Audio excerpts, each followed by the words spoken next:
I just want to say big thank you guys for coming today. I know it's quite a bit of your time, and it's something that we are really, really excited about, and hopefully you can sort of appreciate that excitement. And a huge thank you for all your donations. I mean, the reality of the situation, I'll go into it in a bit more detail, but we wouldn't be able to do this without you. It's just not possible. So my name's Sarah Maloney. I'm one of the oncologists. I work at Royal North Shore and North Shore Private, and I work at one of the private centres across the road at Genesis Care. My interest is in pancreatic cancer, and I'm doing my PhD in pancreatic cancer.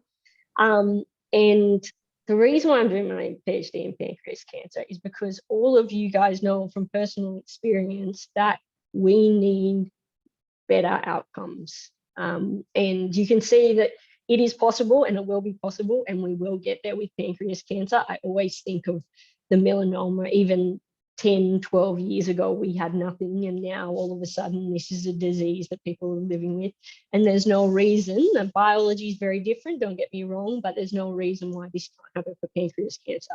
And the only way to do that is by doing trials and exciting things, and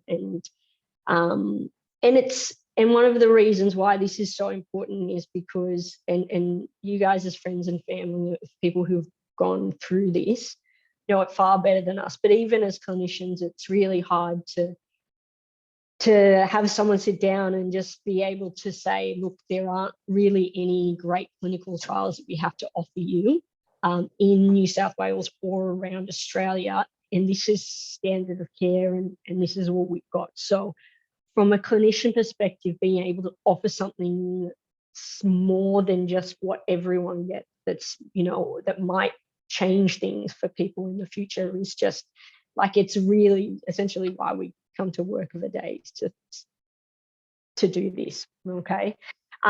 So big thank you. We can't really thank you enough, both myself and Lorraine. So I'm co-PI of this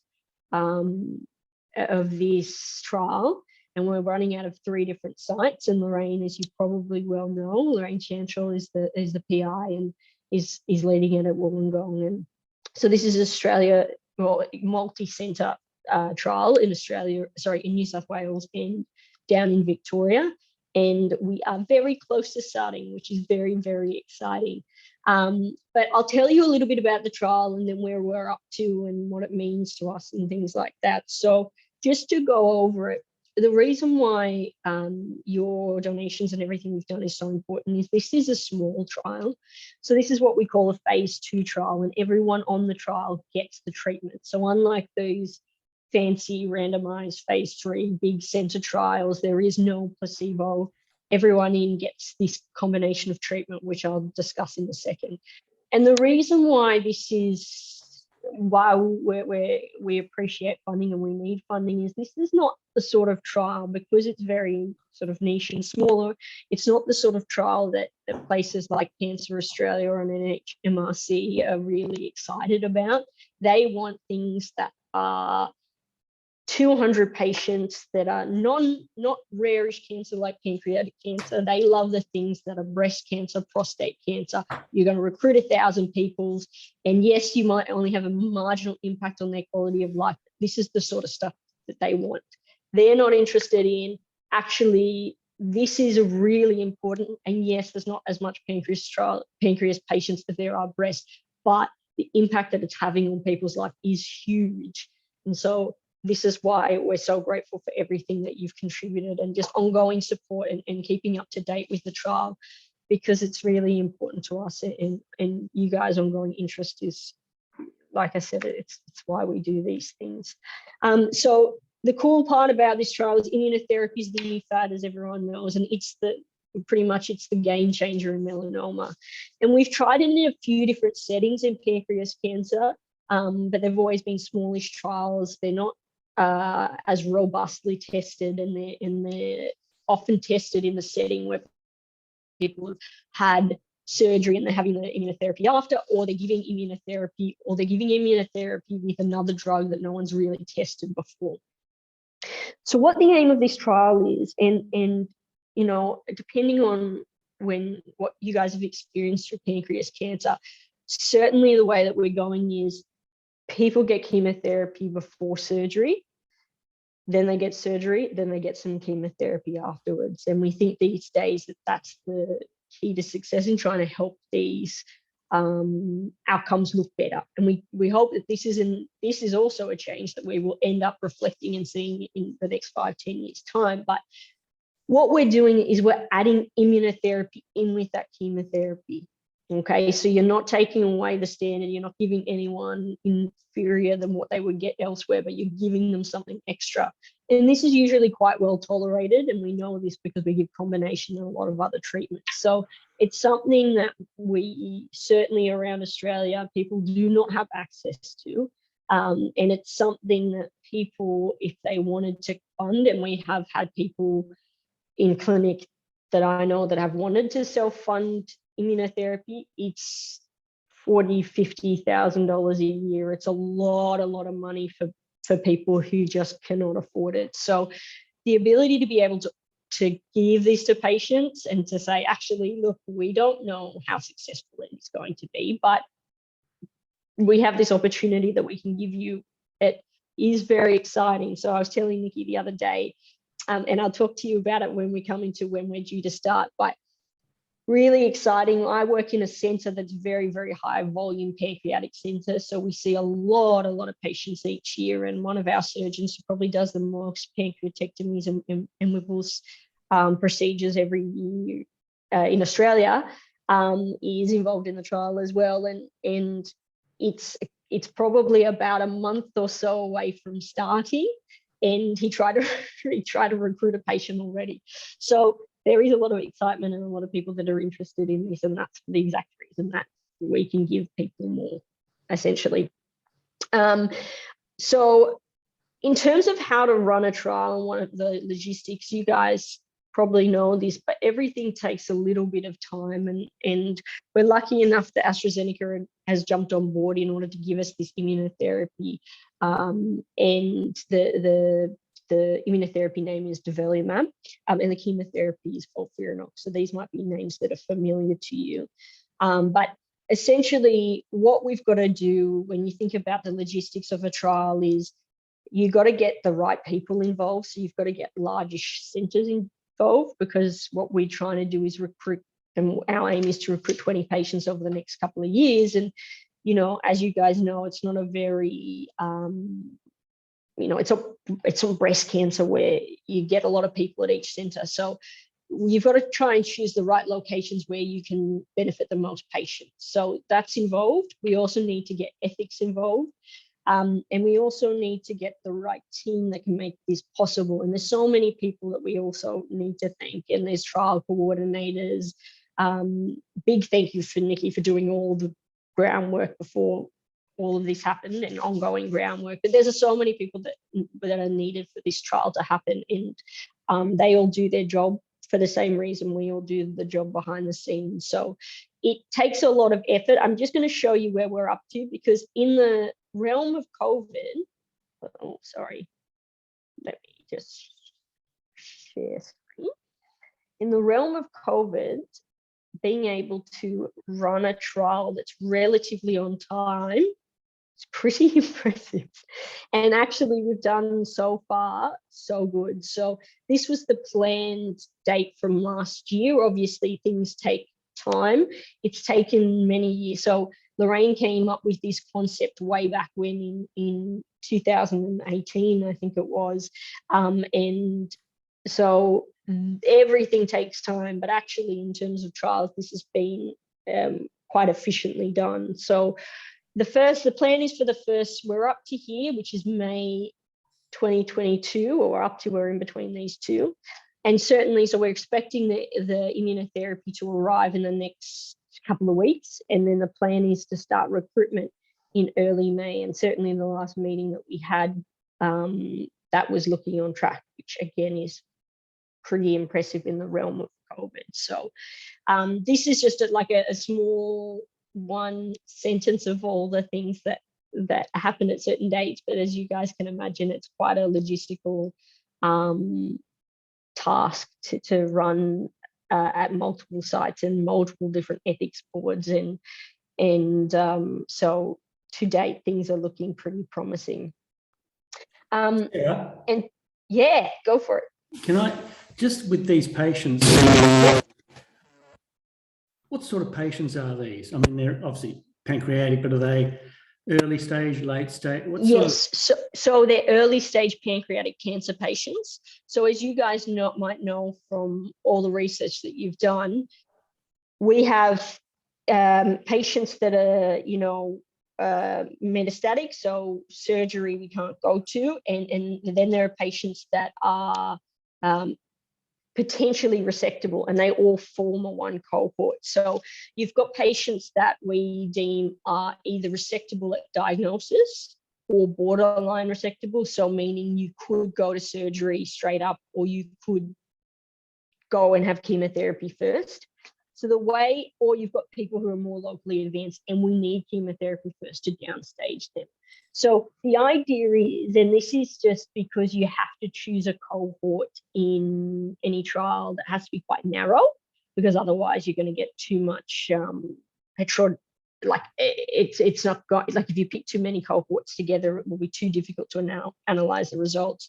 But our cohort is looking at upfront in borderline resectable pancreatic cancer patients.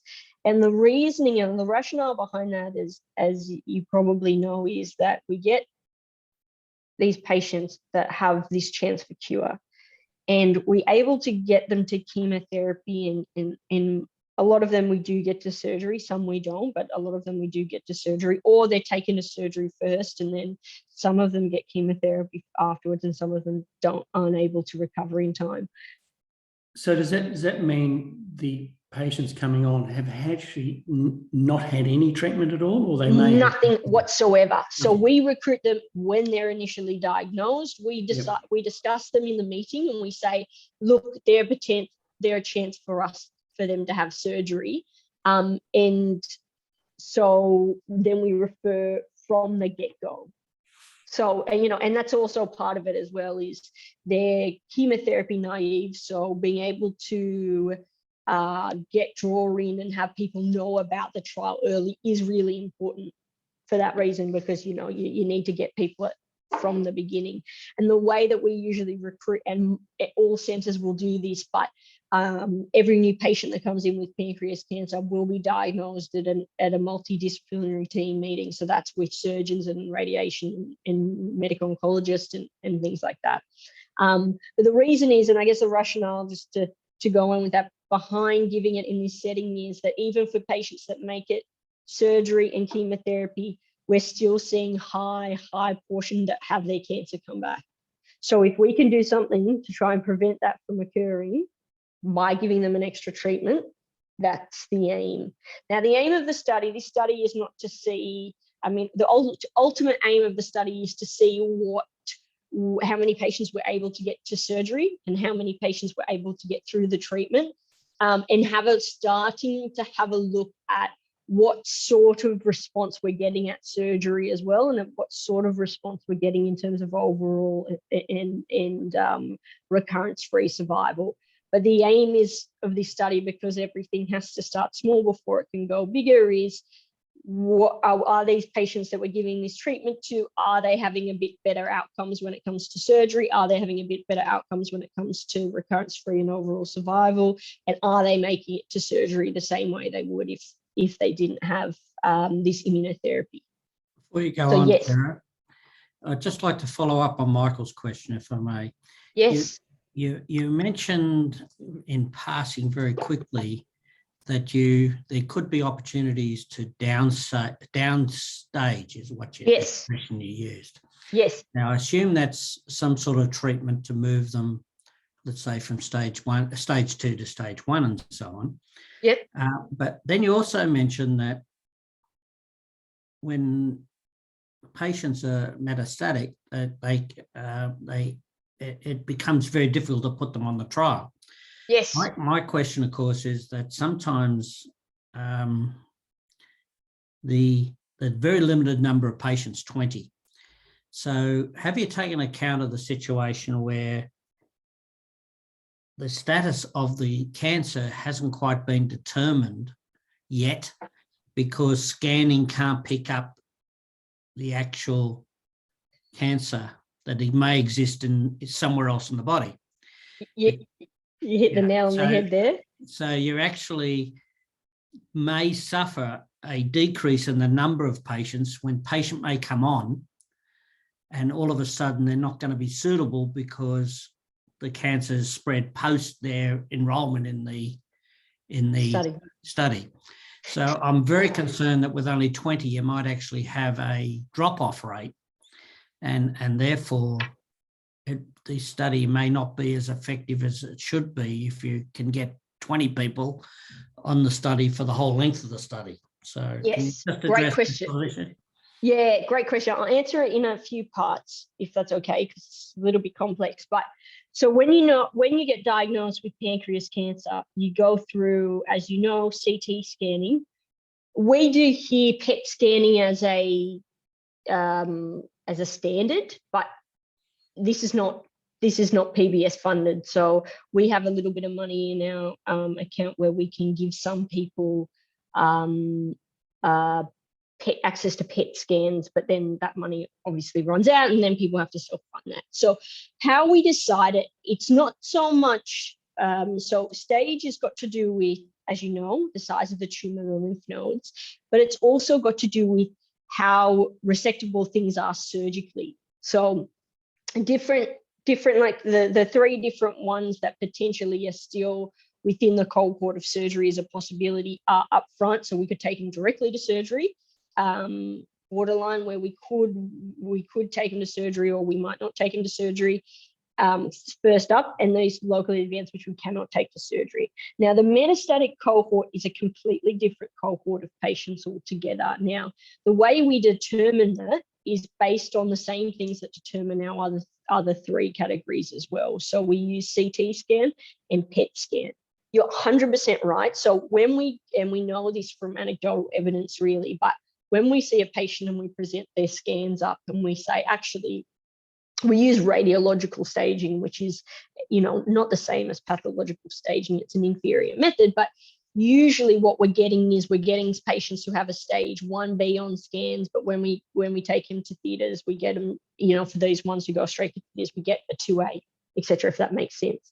So those things, so it doesn't matter too much if the stage is 1A or 2A. What matters is that we're picking the patients that are less likely to progress to no longer surgically resectable, if that makes sense. So those patients that are a little bit earlier on, so the upfront and the borderline resectable patients, that have a higher chance of making it to surgery. And we know this from doing this quite often just with chemotherapy alone, that a lot of patients do make it to surgery. And there is there is a small cohort that go beyond that. So by the time they get to surgery, they've gone other parts or spread to other parts that we can no longer resect.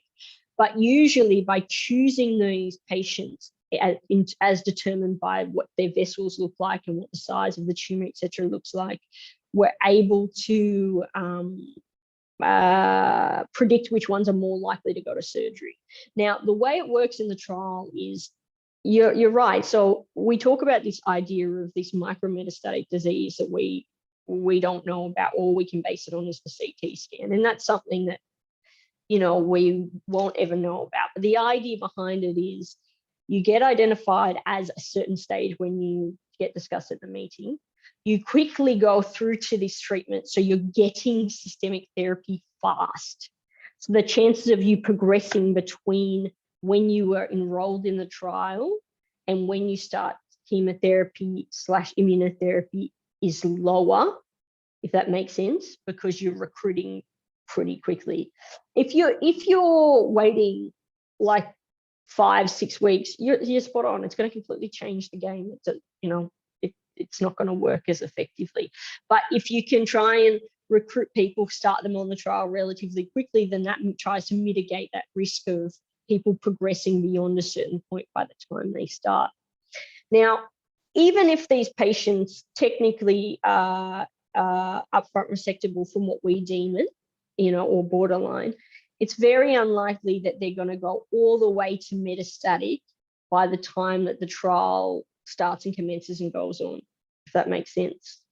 So in terms of what we can see radiologically, not in terms of what we can see via the blood, et cetera, but in terms of what we can see on the CT scan. What we will encounter, and this is what we encounter regardless of on trial, but this is the way that we treat people with pancreas these days, is there are some people that during their treatment will progress and may progress beyond, as I said before, surgery. So no longer surgery is a feasible option because they've gone from that, upfront, et cetera, to metastatic. Okay. Now, the reason why us as a community, I guess,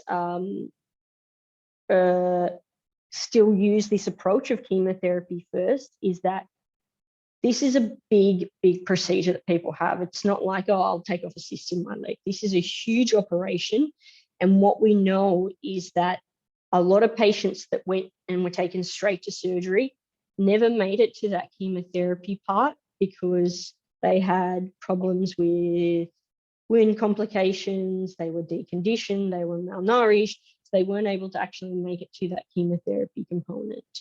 And if patients have very, very advanced disease and we take them to surgery, what we'll find is these patients who had that bad tumor biology and these cells were really nasty, if you've got two patients, both of them are, we can take to theatre. One we take to theatre and they behave exactly the same. One we take to theatre and one we give chemotherapy first. For those patients, we give chemotherapy. If they progress such that we can't give them surgery, that usually tells us that that tumor biology is so bad that if we had done the other approach and gone to surgery first, then we would have got recurrence and we would have got recurrence quickly. So we've put them through this big operation with all these complications and our outcomes would have been the same anyway. So what giving chemotherapy first allows us to do is test what the tumor is doing. So if you can imagine, when we go chemotherapy first surgery, what we do is we give you chemotherapy, we watch what's happening. So if any stage we think that things are progressing or things are changing, often as medical oncologists, we would change the chemotherapy component to it because we would say this chemotherapy is not being effective. And so in that way, if you can imagine it, we can get a bit more idea of what the tumor is actually doing, the chemotherapy is doing to the tumor, as opposed to once you've got it completely taken out, it's harder for us to see the direct correlation because particularly if the markers are low, it's harder for us to see what response we're having. In terms of the 20 number that we start off with, the reason we start off with 20 is because all early trials start off with small amounts. And what you do is you get an idea of the sort of response rates from that in order to conduct larger studies. Okay, so you can't go from never having done this before and then do it to 400 people, because we need to know that this is a safe thing to do and we need to know that it's trending towards an improvement in outcomes for our patients. So before we can take it to the bigger step, we need to prove the concept in a smaller group of people first. Does that make sense, or yes and no? Yes. Yeah. Okay, so yes, in an ideal world, what we're hoping from is this trial is we're hoping to see some of these outcomes that can make us take it to a bigger stage so we can do the things that can implement it at a patient level for everyone, the sort of stuff that does change what PBS is willing to give us and what we can give every patient that essentially comes in. That's the aim. So starting low and then getting the right approach in order to translate this into a larger clinical trial. But yes, there will be some patients, like the patients that spread quickly, that whether they were going to go for surgery first or chemotherapy first, if the biology is not as good, the outcomes are going to be not as not as good as other people who have better biology. What we're hoping to do is, by using this immunotherapy, make these patients changing. It's almost like flicking the switch on the tumor, such that they become a little bit more sensitive to immunotherapy and a chemotherapy combination. Because what we're essentially doing, and this is why, so there is a, and this happens with all trials, there is a translational component to what we're looking at. So it's not just what the outcomes are clinically, but seeing what this research-based part of it, what impacts we can get and what information we can gather from our research component of this study. So this is something called a microbiome study, which is a translational aspect of this trial, and seeing what information we can gather from that can help us guide future treatment in clinical trials. So this is, as part of this trial, all patients get collection of oral tumor bowels. So they'll get saliva swab, we ask them all for poo samples, and we also get copies of tumor samples and blood tests. And what we're essentially looking at is, and you guys have probably heard this, I'll go, Rob, sorry, I didn't realize your hand was up.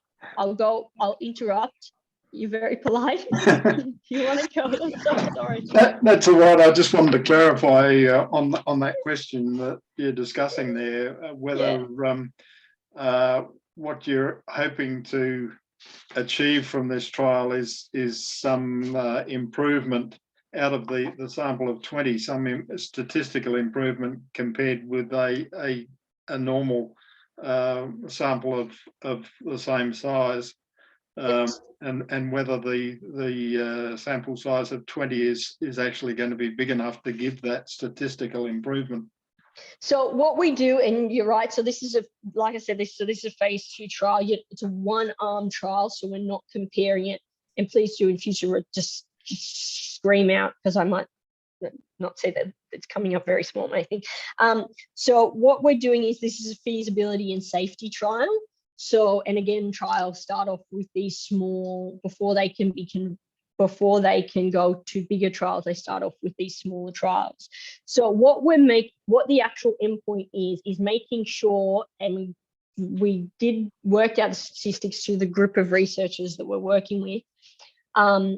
We're making sure these patients make it to surgery. So that's the primary endpoint, is the safety and feasibility of giving patients these treatment, and then to be able to make it to surgery, meaning that the tumor's not changing and that they're not getting a lot of toxicity that is preventing them from getting to surgery. So the way we come up with our statistics is based on a few different things, but the number that we're looking for is 13 patients out of the 20 to be able to make it, and then we deem this a successful trial. So the secondary objectives are looking towards a trend for improvement in survival, but also looking for a better response at the time of surgery on the tumor. But you're right. So this is within. So every big policy change or change in treatment for anything like, say, the melanoma story, has to go through phases of trials in order for them to become significant enough for them to change. So it goes phase 1 or phase 2 trials, or it goes preclinical, so mouse models, cell culture work, things like that. Then it goes human trials, which is usually phase 1 or phase 2 trials. Then you get the numbers and the early statistical data from the phase 2 trials, which is what this is, to then base your phase 3 trials. So we are not going to see, because this is only one cohort of patients, we're not comparing people who get immunotherapy with people who are not getting immunotherapy.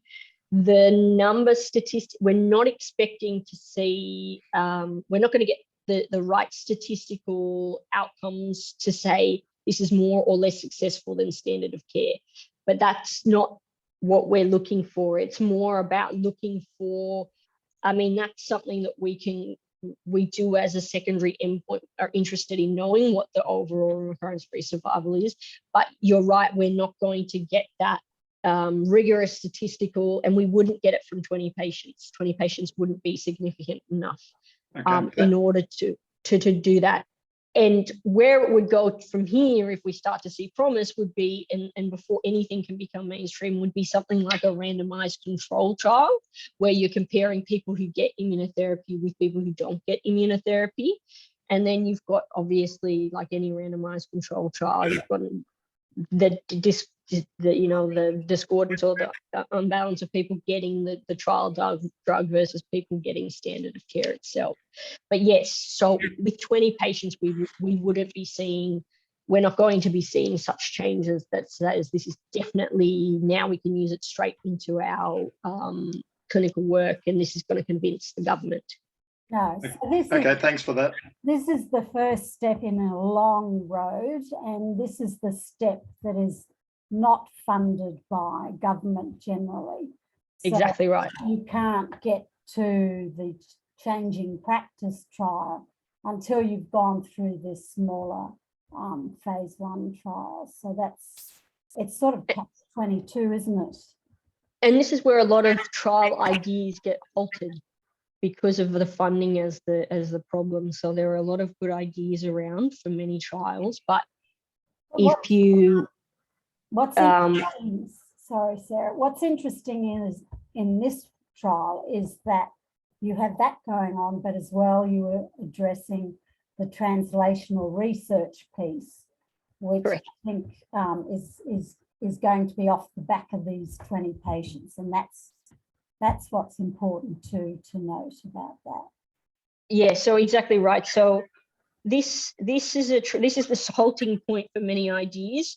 But like I said, these big phase 3 trials, NHMRC are interested in, but these smaller phase 2 trials, they're just not interested in. So this is why we are just very, very grateful for everything that you guys have given to us, because otherwise these ideas just get stalled and there's no way that we can make these decisions or implementations into care going forward.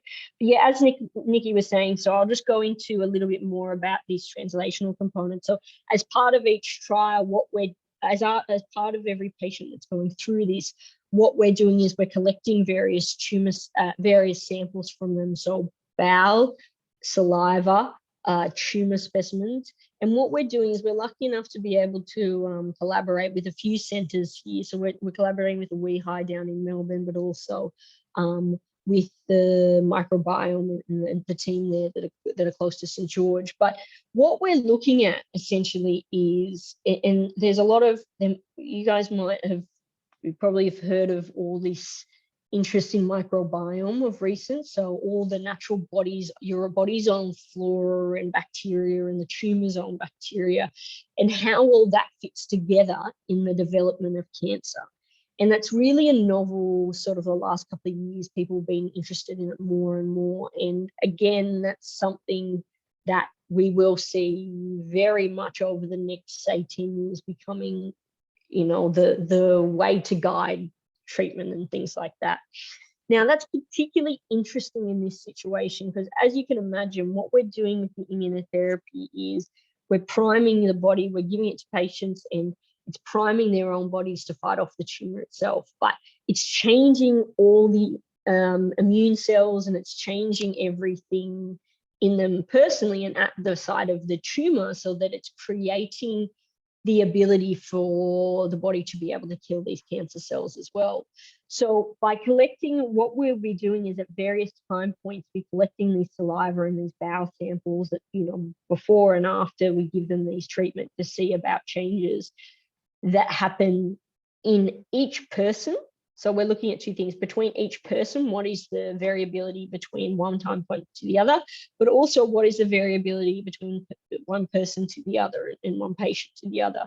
And the reason why this is important is because if we're seeing that someone has a really, really good response to this treatment, then we're going, okay, well, what is actually happening biologically? Like deep down, what is actually happening? And is there a way we can use that information, like what's happening with the bacteria, to one, guide who might benefit from this treatment going forward, but also to get a better understanding of those parts of pancreas cancer where we're still not 100% sure. So just like with any cancer, this is a constant, research is constantly evolving. So if we can get more information and just understand a little bit more about what is happening and what pancreas is doing when it's being exposed to all these different elements, that can then lead to further ideas and further exploration of who may benefit, of what sort of therapies might be beneficial, and what to from here. So this is like a like a springboard essentially of ideas and ways that we can go, okay, well, this is really something that people haven't looked at before. Before we can get it to the level where it's available to everyone, and before we know that it's successful or not successful or what the outcomes are, we need to be able to do a smaller audience where we get a little bit more of this information, and then figure out a little bit more of what's happening by doing lab work and getting these samples and looking at doing all these very, very cool experiments to see who may benefit more versus who may not benefit, or what therapies may benefit more, if that makes sense. So it's multifaceted part of the trial, and usually that's quite common in every trial to have a translational component to it. There's more questions. Oh, sorry. Yes, hi. I'm fascinated with the translational part of this trial, because I wonder whether you have hypotheses or ideas. I guess they could be the same, because I've read information that they're finding in some people with cysts in the pancreas, they have oral bacteria in the cysts, like question mark, how come, why, how? Yeah. And the fact that proton pump inhibitors seem to, they change the flora in the stomach, at least if not the colon, and this affects the efficiency of immunotherapy. Because there's all these snippets around there that drive me silly, because I want to sort of see some outcomes. Yes, exactly right. Is this what you're talking about? Yeah, so look, that's what I mean. It's happening in a lot of other cancers now, and I think, and it's relatively recent. So 6 years ago, people would have been like, what are you talking about? What has their mouth got to do with? And the reality actually is that all of it is very, very important. But we don't know what aspects are important, and we don't know how much things change when we give people treatment. So what is changing here? What is changing through the bowel and through the around the tumor sites as well, between times, and what is the variation between people that we're seeing a better response versus not a better response. And you're right. So it's about looking at what the different bacteria and everything is in the various sites at that time, and it's also about seeing what response that has in the context of immunotherapy, which is, the body trying to kill off foreign, what they deem foreign, or microbes that are just not meant to be there. So it's, because Would you go so far as to say, while you're on this phase 2 trial, we don't want any of you to have proton pump inhibitors? It depends. It depends on the reason why they're on there. It's hard for us to know that, but that is something that we've discussed, and certainly in other trials as well. But hard for us to blanket rule it out just in case they do need it for something important like ulcers or things like that. But look, all of that, and that's part of when you get on it, you get a list of drugs, and there are a list of things that you can and can't do with it, and so you do get a bit of an idea. We're not going to stop it. We're not going to compromise their healthcare in other things to do it. But yeah, that obviously takes in consideration. That also takes, that's also an important factor too. You're exactly right. Like, and there's going to be other medications as well that are going to impact that we just don't know as yet Yeah. what impact it's going to have. So it's an exploratory analysis of many different points that we just need more information for. You're right, we just need more data about it rather than, you know, a bit of hypothesis. Sarah, Rob has his hand up. Oh, sorry, Rob. My thing only goes up to a certain amount. So yes, sorry, Rob, please go. That's all right. I just wondered, I have to give you a bit of background in that my daughter's case, she passed away a bit over a year ago now. So the only stage in which immunotherapy was discussed was following a genetic test when she was in stage 4 or 5. So what my question is, what information do you have? And I should say that when she had that genetic test, it came up with an answer that immunotherapy wouldn't help. So what evidence do you have that it's going to help by applying immunotherapy at this early stage rather than at the later stages? Yeah, I'm sorry, Rob. You're right. So what we do when we check people's tumors, and often it's towards the latter stage where we are able to, and that's changed a little bit in recent years because of the Garvan up in New South Wales, but we don't always routinely test people up front in terms of markers that may benefit them from an immunotherapy perspective. So, you know, you're talking, I'm assuming that you're probably talking about either mismatch repair or PD-L1 in the tumor itself, or but there are different things that you can look at to guide us into whether we think immunotherapy is going to be more successful or not successful. And I guess the answer to you is it's exploratory for that reason, in that there will be different proteins or genes that we'll be looking at further into seeing who is responding and who is not responding as well. The story of how successful you know, these more target genes or proteins or things that make people a little bit more sensitive to immunotherapy comes from seeing a lot of the time, not with bigger trials, but in smaller trials, having a look at to see who benefits first, and then looking down and then going down and saying, okay, well, this was the makeup of them before, sorry, these are the patients A that responded well, B didn't respond as well, and then looking at the variations between some of the genes and proteins.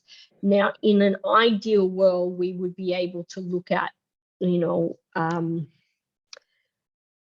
everything to be able to answer that question. So we would be able to look at things that we don't know as much yet versus, you know, things that are a little bit more available in the literature.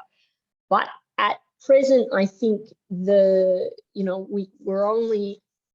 can only have, you know, funding, or we can only look at a select group of different things, and exploring what other proteins or genes that may be there that we don't know about yet is something that we might be able to do if we get more funding down the track, is having a look at a little bit more detail in this tumor itself. I don't think that, I mean, so a lot of our normal surgeries, we will do mismatch repair, which is, you know, often a genetic thing.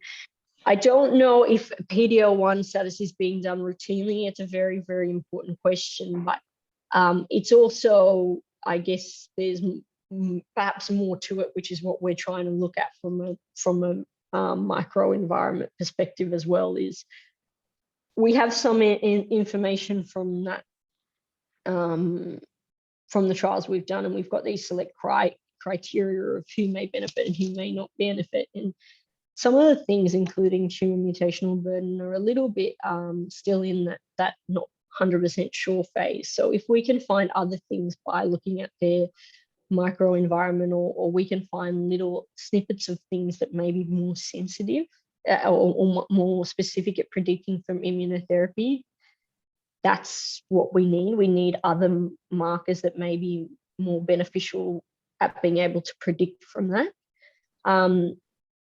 The reason why, we don't know that this is going to be more successful than the standard treatment. You're 100% right. And we would need bigger trials in order for us to be able to compare the standard treatment directly with the immunotherapy itself. But I think from a research community, there's more to it that we don't know about, particularly in pancreas cancer, in terms of who will respond and who may not respond as well to immunotherapy. That needs to be explored, because I don't know that we have those answers yet. We have some answers yet, like I'm sure the testing that your daughter had, but we don't have all the answers yet as who may benefit or not. And so I think that as part of this, and as part of other trials as well, this won't be a panacea in any means, but it certainly will guide us, give us more information that we didn't otherwise have beforehand. Does that kind of answer? Yeah, thanks for that. Sarah, that makes me think you're at a centre that has a large number of pancreatic cancers being presented to your group, your multidisciplinary team. Yeah. What's the sort of ratio between the metastatic or the inoperable ones from day one? What's the ratio between those and the rest? So ours is probably a little bit not reflective of the Australia-wide or even New South Wales population. In part, we do get a lot of referrals based on the surgeons that work here. So the surgeons that work at Royal North Shore do a lot of surgeries. So often what we will do is we get patients from up north or from the country who see them, and we don't necessarily give them chemotherapy here, but they may be outside of area. Now, we do in general get more referrals for all types of pancreatic, metastatic, and the ones that are operable than other places in New South Wales. Majority of patients are still going to be metastatic disease, and that's something that, whilst this has important information in one specific context of one specific group of people, and it doesn't answer that question, we hope that it leads to other development of trials that can answer that question. And there is a little bit, in certain situations with certain different aspects, there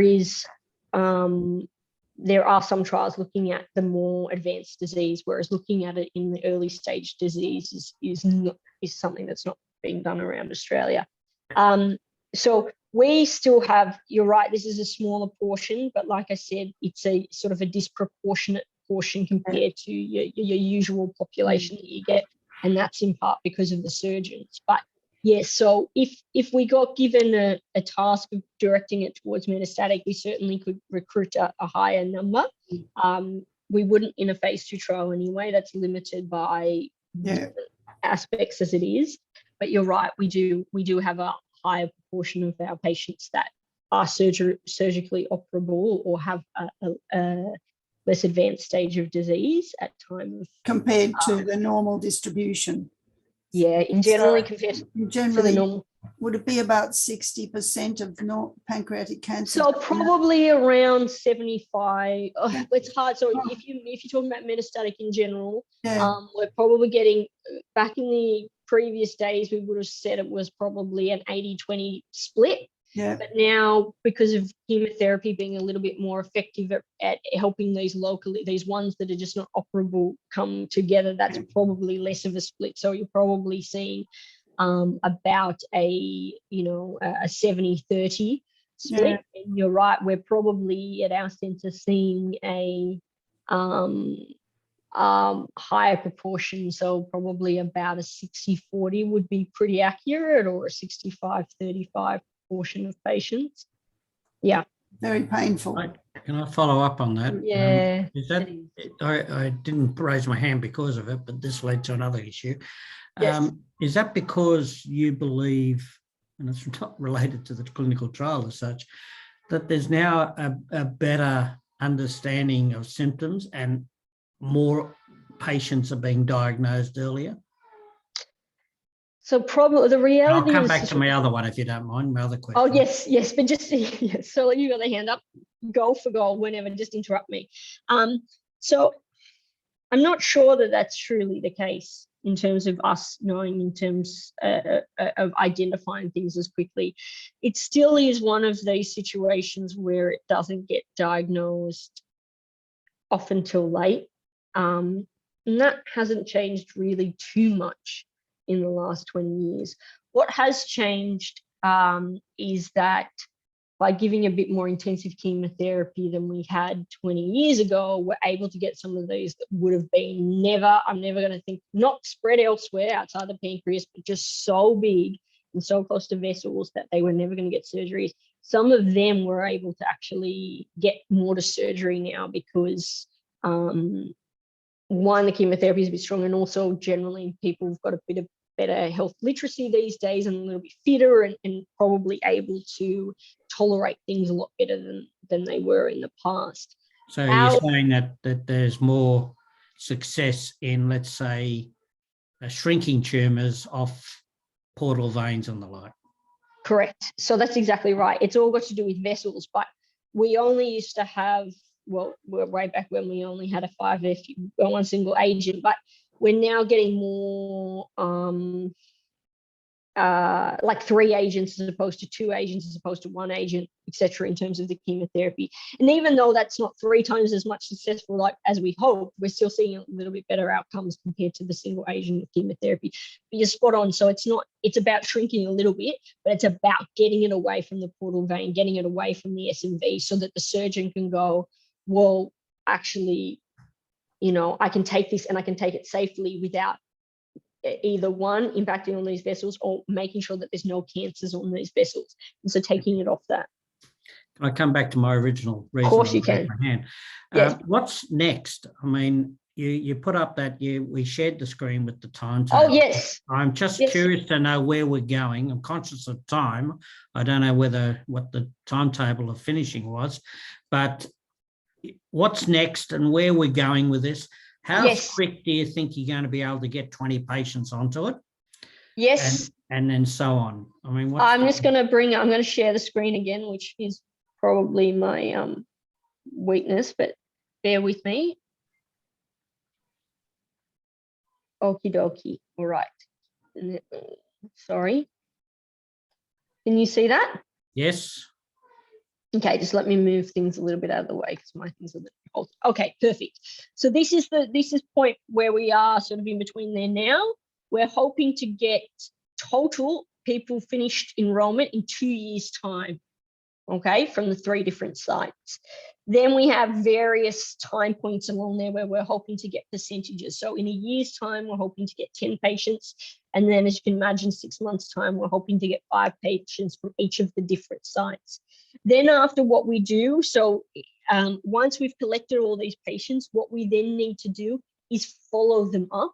So the trial continues on for time after that in order for us to determine recurrence-free overall survival. So that will continue on, and we won't completely get all that data by the time that we start to do initial reporting and things like that. But that can, from that perspective, the follow-up point continues. Then we also do, so we don't necessarily, we do some statistical work when we get the information, so when people are finished, but the translational component will take a while for us to be able to process samples, run samples, things like that. So from a purely trial perspective, we're aiming to finish recruitment in 2024. Then we have another 2 years of follow-up. So that's gathering all that information. And then the idea is later that so giving us enough time to do the statistics, etc., so that we're looking at probably about 6 months of us being able to analyze the data and get the information that you guys are keen to see and that we're all keen to see out there. And so from finishing follow-up to analyzing, et cetera, and then coming up with an answer of what we're seeing. So that's November 26th. Is this worst case scenario? Is there any possibility that enrollment can be quicker? I mean, this is nearly 5 years away. Yeah, so I know things take time. Yeah. But in the pancreatic cancer space, sometimes we don't have this time, even for people that have been operated on, had the Whipple, and so 100%. on. You're 100%. And I'm just wondering, you know, I hate to be a wet rag on this thing, but by May 26, I hope that you've still got 20 subjects to look at. Yeah. So you're right. I mean, pancreas trials, that finding that cohort of patients that are fitting in is narrow in the scheme of things. So and the 5-year survival rate is 10.7%. Yes, exactly right. So I'm just wondering if there's an opportunity of recruiting quicker. So if these are just presumptive time. If we collect it, if enough people are interested and we get enough patients, then that's just set out for, so the way that we base this is just based on recruitment and clinical trials in general. But obviously, if we can recruit patients quicker, then that time point will be narrowed. The reason why we need those 2 years afterwards is so we know that information is sort of longitudinal. So we can only tell how well people are going by following them up afterwards. So that 2 years won't change too much. Yeah, I understand that 2 years. But the recruitment 24 to 26, because you can only gather the information after they've been on the correct. Yeah, exactly right. And you need those 2 years to follow up. I understand yes. that. Is there any opportunity of extending the centres that are going to be able to recruit? I mean, I'm not sure what you're doing. I think it's Wollongong and North Shore. I don't know. Yeah, and down in Melbourne as well. Down in Victoria. The site is, I think, Mount. Oh, I have it up somewhere. Something that's often come up in discussions at in other forums. In fact, even at the World Pancreatic Cancer Coalition forums, where we need to go global with these trials. Today's communications are so good that we can, with telehealth and so on and all the stuff that we've got, can we extend this to other centres globally so that we can get these 20 people into it quicker? So the answer to that is with smaller trials, no. So with smaller trials, recruiting from multiple areas is logistically difficult. And when you talk about the more sites that you do, it actually becomes logistically very difficult as well. So having 3 sites versus 10 sites or 9 sites doesn't make it 3 times as quick, because there's all these logistics and everything that have to do with it. And this whole process in the beginning to set everything up takes a lot of time. So any changes or protocol changes would take even more time on top of that and would push back recruitment, if that makes sense. So it'll be up to us and Sarah and the members of the AGITG who are dealing with these patients to get the word out about this, and that's correct, where our communications department comes in. And we may, through POW, Danny, is get information out about this trial and ask your medical oncologist about it, because it's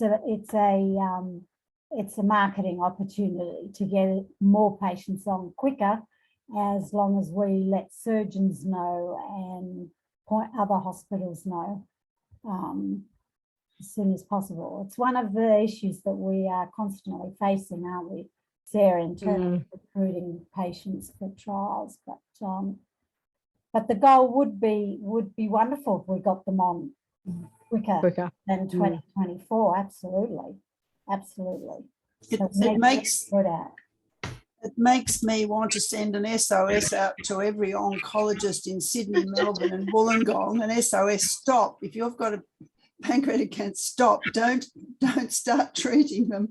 Check with this That's right. trial to see whether it's relevant. Just for SOS stop, think, listen. So through our newsletter to every clinician and that we have who is a member, which is over 1,200, we send out information about trials that are recruiting.